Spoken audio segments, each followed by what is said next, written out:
Welcome to SportsBeat KC, the Kansas City Star's daily sports podcast. It's Tuesday, May 30th, and I'm Blair Kirchhoff. I hope everybody had a great Memorial Day weekend. We're talking Chiefs today with beat writer Jesse Newell, and we start by addressing the DeAndre Hopkins rumors. Hopkins, a wide receiver who's been named All-Pro 3 times in his 10-year career, was released late last week by the Arizona Cardinals. Do the Chiefs want him? Can they afford him? Jesse breaks it down.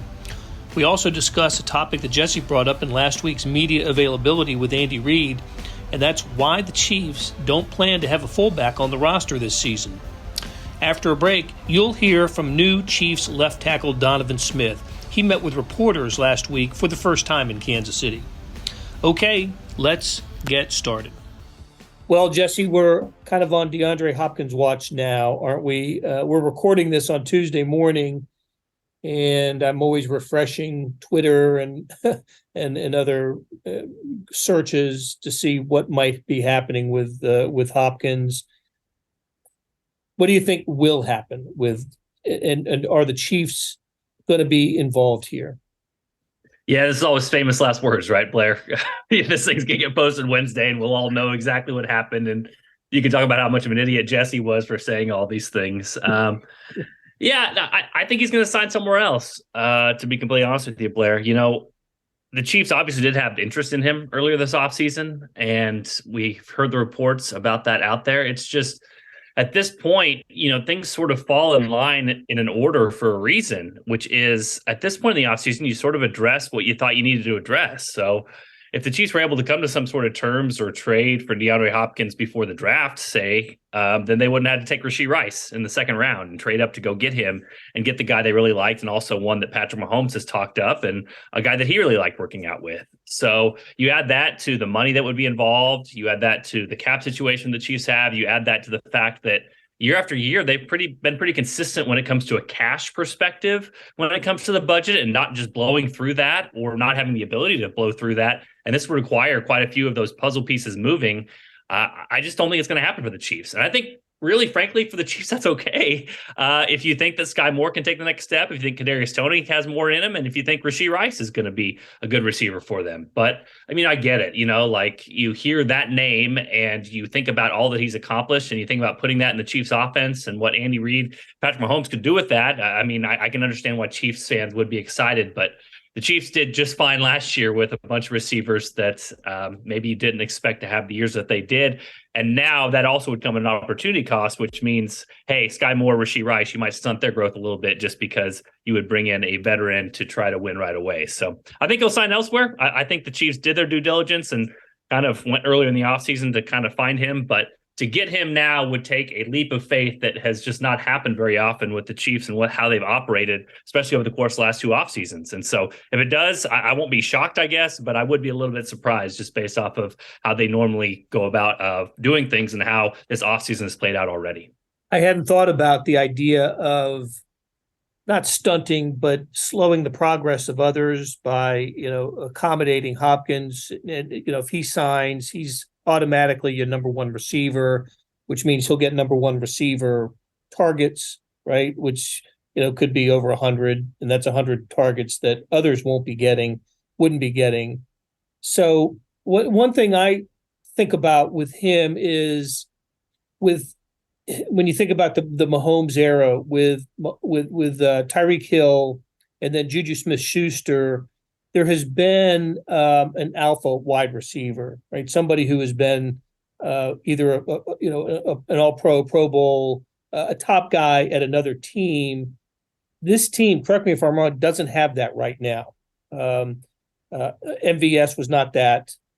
Tony certainly not. Sky Moore, Rashee Rice, Justin Watson. Those are the 5 we look at. Have not been the top wide receiver for their particular team. That's going to one of these guys, or I don't know, Richie James, Justin Ross, so one of these guys is going to have to be the guy that gets more targets and receptions and maybe touchdown catches than they've ever gotten. Not that can't happen. In fact, it likely will happen. Maybe it's just a little bit of the concern of the unknown for me.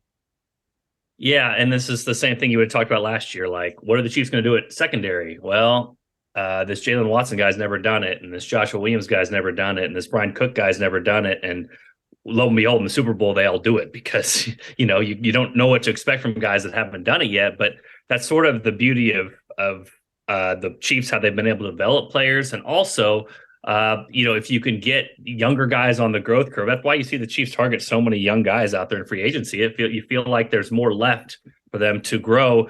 And I mean, I will push it back a little bit. I don't see Juju as an alpha. I just don't. And his production was good in the Super Bowl, but Sam McDowell, our columnist, The Star, has referenced this a lot of times. Down the stretch, he was hurt and in and out. And it's not like he was just the number one guy the entire season where they had to rely on him and the offense only with him. That's sort of the beauty of the Chiefs offense, which is like McCole Hardman was really good when he was in, and then he went out and they were still good. And then, Juju Smith-Schuster was in and he was good. And when he was out, they were still good. Because what are we talking about here? We're talking about Patrick Mahomes. We're talking about Andy Reid, and the Chiefs going through this offense, they throw the ball behind the chains and let guys run to open space. They basically scheme up their open players. And so that's kind of more what the magic is to me, rather than alpha dog number one receiver. We can also question whether DeAndre Hopkins, how well he would fit in. Obviously, the Chiefs had interest in him, so they see him fitting in a certain way, if things fell right. But he has been a contested catch guy. And we just know from Patrick Mahomes' history, that hasn't really been his MO, is just to toss the ball up and hope the receiver comes down with it. His history is to throw it into open space and have guys that can read zone coverage and fall into that line and go get the ball and get whatever you can upfield after that. So, I think there's some questions with this, but I think that right now, the unknown, as you mentioned, but I can understand that's why fans would be excited about DeAndre Hopkins. That would give you, I think most people consider him still a top 15, top 20 receiver in this league, even at the age he's at. So I can understand the excitement there, but I just don't. I don't think Patrick Mahomes needs it. I don't think Andy Reid needs it. And I think they've proven last year, that was the big narrative, was could they win without Tyreek Hill? Could the offense be as successful as the year before? The answer was it was more successful. And so I think the Chiefs can do that again. Maybe if you're going to spend those limited resources, again, Chris Jones would be where I would go, because Patrick Mahomes can't help him. You know what I mean? He's kind of on his own on the defensive line on the other end. So we'll see how it all plays out. And again, the Chiefs have had interest, but I just don't know that that's something that they have to have, because as we saw a year ago, they didn't really have to have anything other than Mahomes and Reid, and they made things work out pretty well. Hopkins will be 31 in a few days. So on the other half of his career, basically, he's had of his 10 seasons, with 7 in Houston and 3 in Arizona, really good numbers. Not a lot of playoff success. He's been on teams that won playoff games, but that's just it. I mean, I think his teams are 2-4 in playoff game, maybe 2-5, something like that. Anyway, and again, as you alluded to a couple of times, the Chiefs would have to make something work financially, because it's just the cap space isn't there. Mahomes would have to restructure and maybe even something else would have to happen to meet the Hopkins price tag. And you don't get the sense, just reading between the lines and reading some social media posts, he's not as motivated for the ring as he is the money. And if that's the case, then I'm not sure that it's the right fit for him in Kansas City. Well, and again, 32 teams right now are going to be like, oh, well, we've got room for DeAndre Hopkins. But you bring up a really good point, which is just because Chiefs fans think that DeAndre Hopkins should go to Kansas City doesn't mean that the Browns can't decide that they want DeAndre Hopkins for $19 million, or the Bears, or the Jets, or the Lions. I mean, there's so many teams out there. Like, if you still have some room, some flexibility, and again, at this point in the offseason, not many teams do, because this is the end of the offseason. You've already done the draft and free agency. You kind of, get your way down the stretch, so there's not much left to do, because these guys don't usually get cut at this point in the year. But there's nothing to say that it doesn't have to be the Chiefs. It doesn't have to be the Bills. I mean, I know we've heard those two teams rumored a lot, but those two teams are kind of in the same place. And if you're DeAndre Hopkins and you're looking for a paycheck and to go out there and make money and make what you think you're worth, then there's a lot of other teams out there that could use a DeAndre Hopkins, whether he wants to go out there and win the Super Bowl, or go out there and perform really well for a team that really needs him and wants him to be a number one receiver. So that kind of complicates things as well, Blair, when you look at this. It's not like the Chiefs are just sort of bidding against themselves here. They're bidding against other teams that will want his services. And I'm just not sure that at the top of the list when it comes to not only the fit for him, but also just the financial fit. We talked about not only the cap space, but having the cash on hand to be able to make this deal work, because to make a deal work at this point in the offseason with all they have to do, then it's going to be a cash and a cap thing. And I'm not sure the Chiefs are willing to go there. We also have seen them, just as an added thing on there, they've really stuck to their guns when they've come to these contracts. I mean, you remember Juju's market out there when he went to the Patriots. The Chiefs had a number for Juju, and they liked him at that number, and they offered him that number, and the Patriots went above it.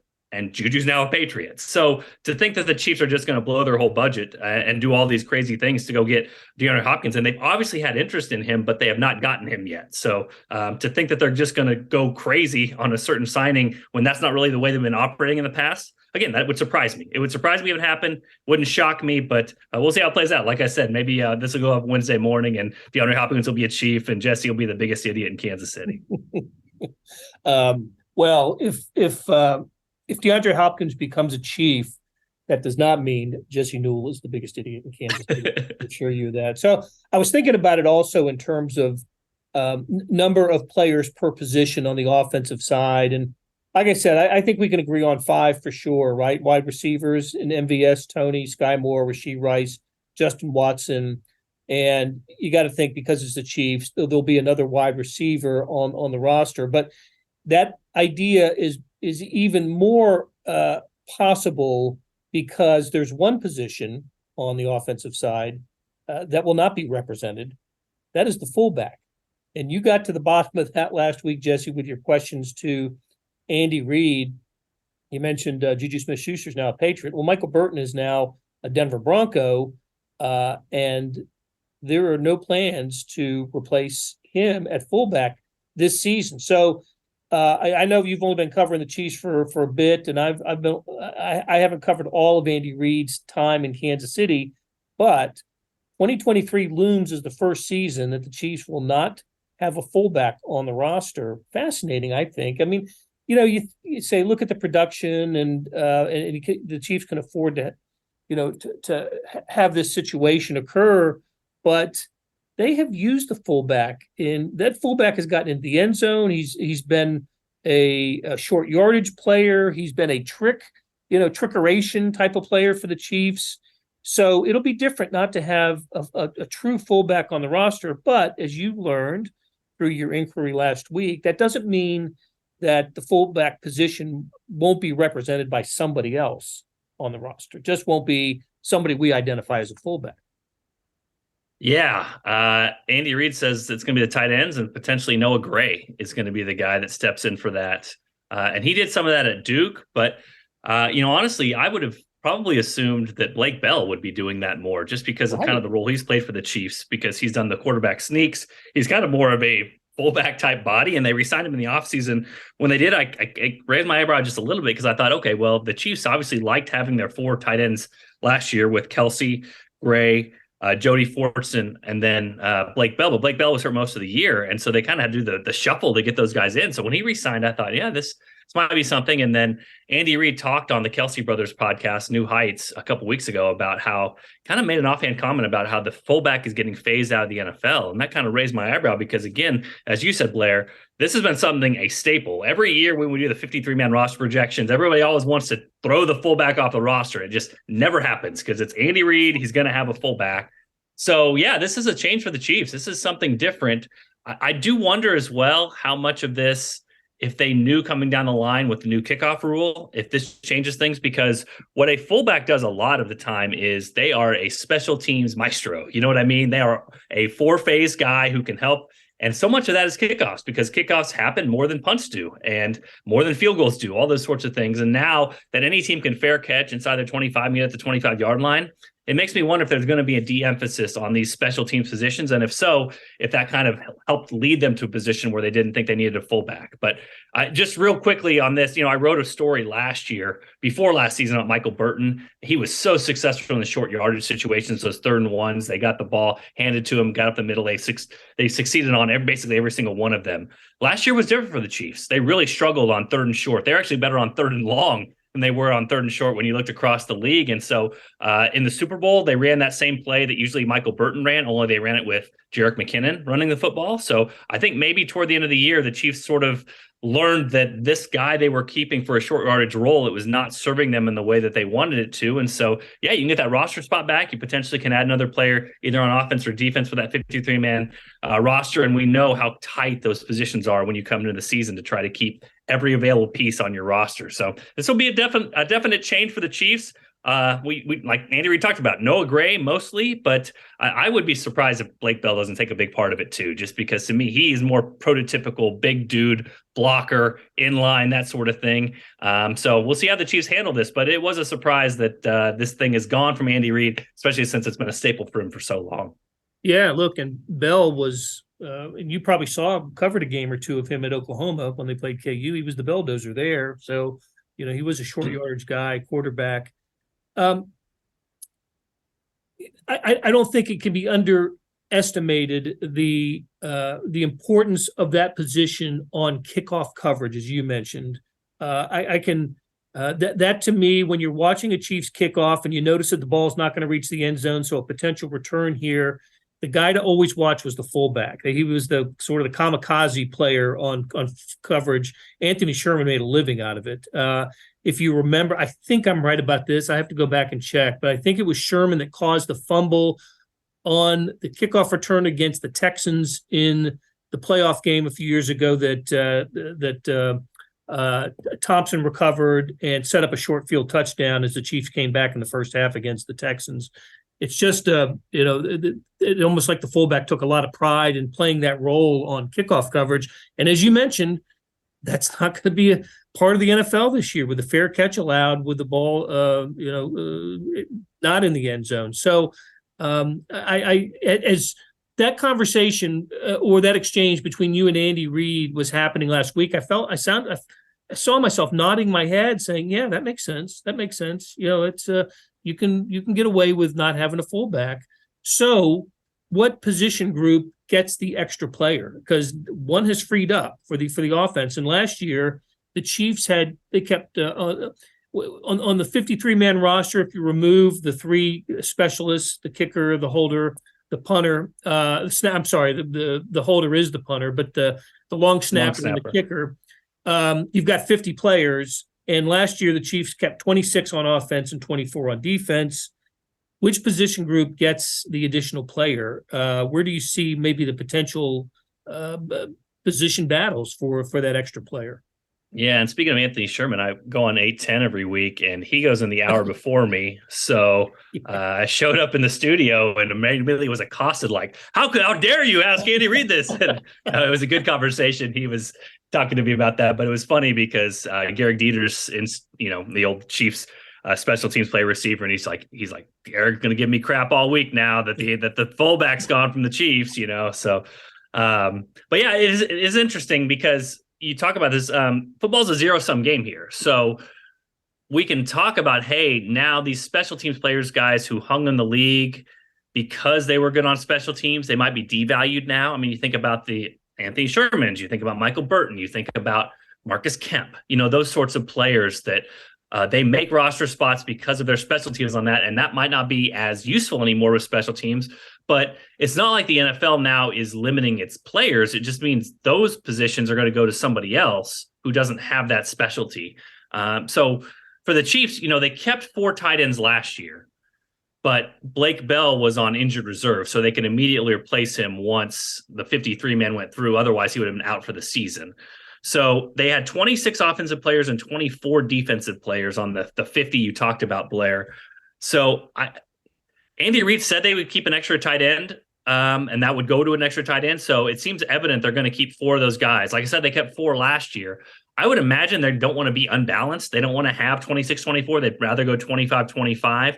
And if you look at their roster too, taking a fullback away from the running backs means that potentially you can have one less running back. And if you have the 4 tight ends, we'll see how it shakes out basically. But a receiver would not be a shock just based off of, we just talked about how they could add DeAndre Hopkins, but Patrick Mahomes talked last week about how he loves the receiver depth that they have. And if you want to keep a guy like a John Ross or a Justin Ross down the line, I mean, are one of those players going to emerge and basically show that they need to be on the roster? If so, you got to find a place for them. And the Chiefs did only keep 5 receivers on that first 26 when they started off last season. So it could be one of a lot of positions, but if you take Andy Reid's word for it, they're going to keep 4 tight ends. They like the 4 tight ends they have, and that makes a pretty safe spot, I think, for Blake Bell, Jody Fortson, and Noah Gray behind Travis Kelce. And the Chiefs are going to operate like that, and probably for the foreseeable future if they continue to like these guys and the production they're getting.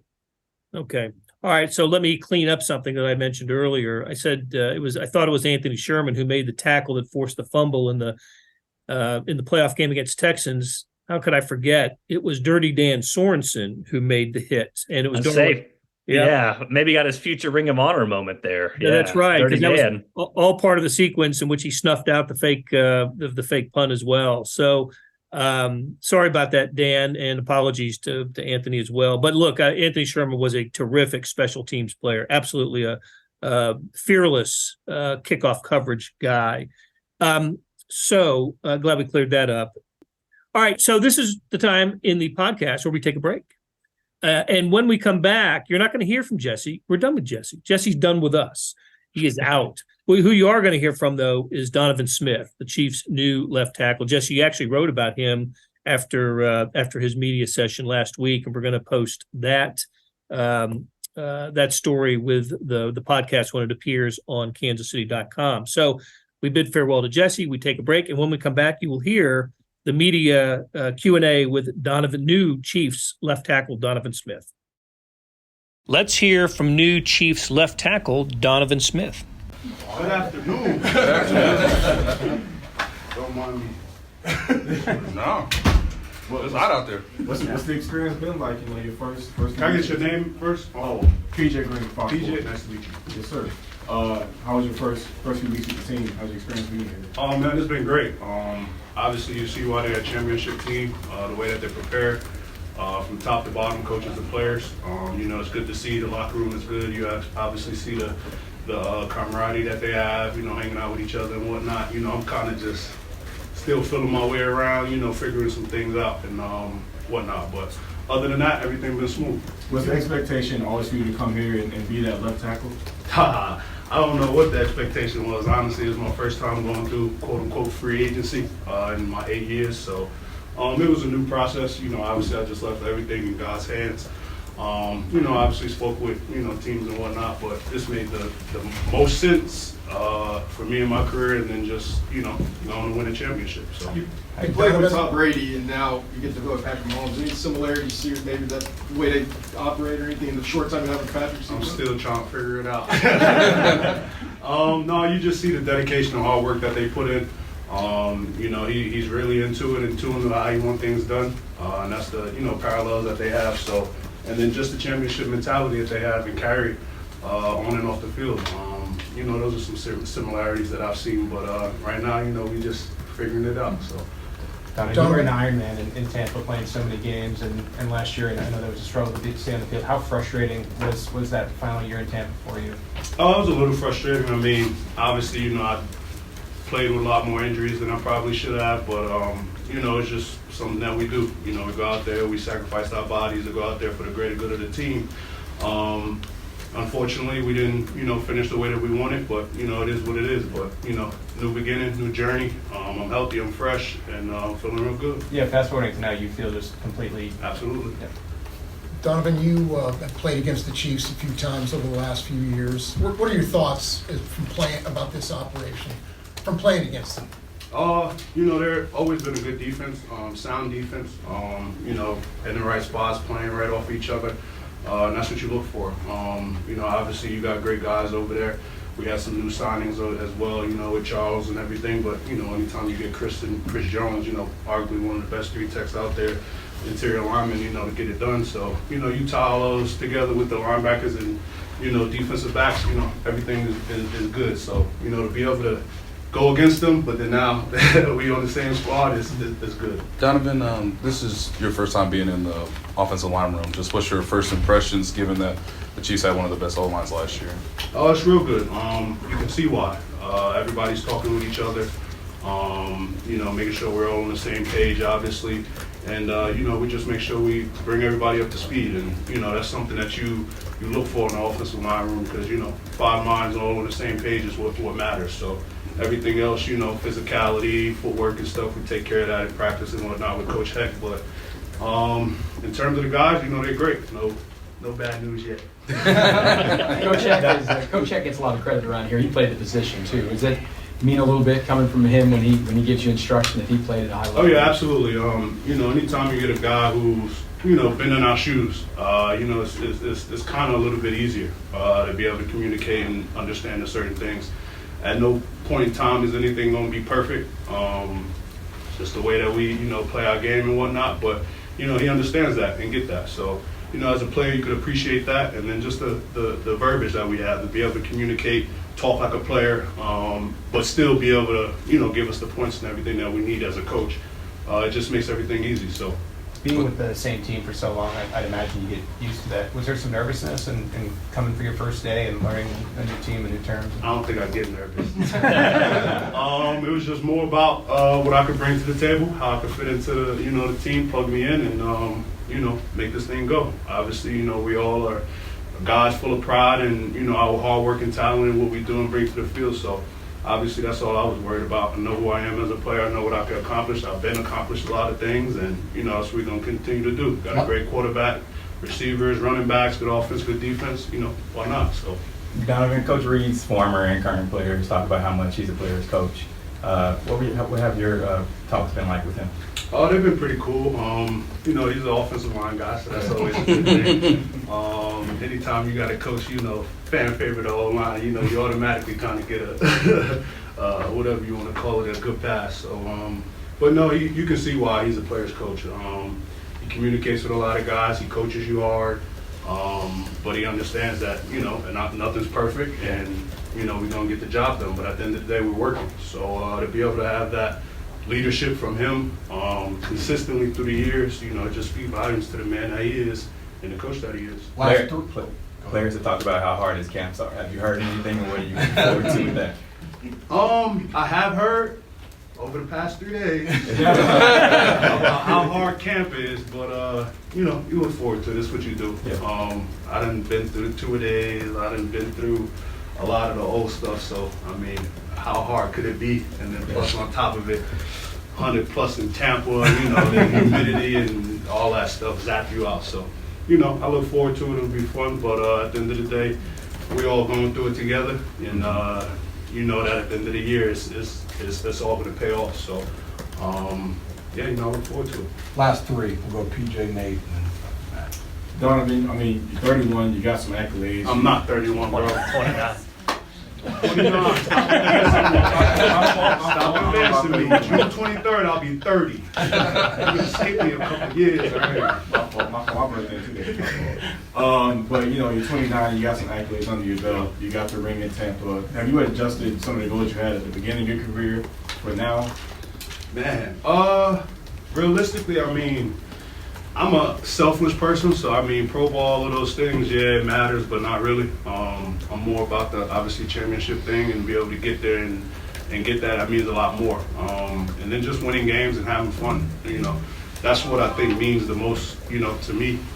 Outside of that, everything else will take care of itself. So as long as I'm a team player, as long as I'm out there doing the best that I can do for my team, everything else will take care of itself. I feel like I accomplished a lot of my goals from initially coming into the league. Just keep building on them. What were some of those goals that you accomplished? No, just, the length, obviously, how long you wanted to play in the league, obviously win a championship, obviously just make a name for yourself and who you are. So, I have a lot of, what's the word I'm looking for? Expectations for myself, you know what I'm saying? In terms of how we get out there, how we practice, how we approach the game, the things that we do, and then just the production. So, Nate. Donovan, from your perspective, I don't know if it's through being on the field in practice or watching it on the film afterwards, but these 3 days, just has there been a pass that Patrick's thrown that you kind of say, oh yeah, that's right, that's that guy. Dog, right now I'm just trying to get the playbook down. I'm in my right assignment. Outside of that, I mean, yeah, you kind of get a glance at those things while you watch a film and whatnot, and you see why he's a great quarterback, and you know his ability to escape and extend plays and do the things that he do, you know, is special. So, you know, it's definitely something a blessing to be able to see firsthand and be a part of, but I don't think that I have seen any crazy ones over the past 3 days. Last one, Matt. Donovan, Matt Derrick, nice to meet you. You mentioned you didn't know what to expect, you know, being a free agent and everything. What was the timeline like for you? I mean, did you know, was staying in Tampa an option? When did Kansas City really come into play for you? I think realistically, my expectations was just, you know, take it one day at a time, still prepare, and then just wait and see what my options of whatever the best fit was. In terms of this, I think it was after the draft or whatever, I think I got a call of, you know, come visit, that they wanted me to come visit, and I said, shoot, I can come tomorrow if you want. And then, you know, I hopped on the plane, came visit, and, you know, it made sense. So, you know, we made that thing go in motion. All right, thank you. Thank you. That'll do it for today. Thanks to Randy Mason for producing the show, and to our SportsBeat KC staff of Monty Davis, Jeff Rosen, and Scott Chasen. Tip of the cap to Jesse Newell for providing his insights. Morning Sports Edition, the nation's top digital sports section, was 26 pages today, full of Royals baseball, the NBA and NHL, the French Open, golf, auto racing, so much more. Check it out at liveedition.kansascity.com. Thanks for listening, and we'll be back soon with another SportsBeat KC, where we talk sports in Kansas City every day.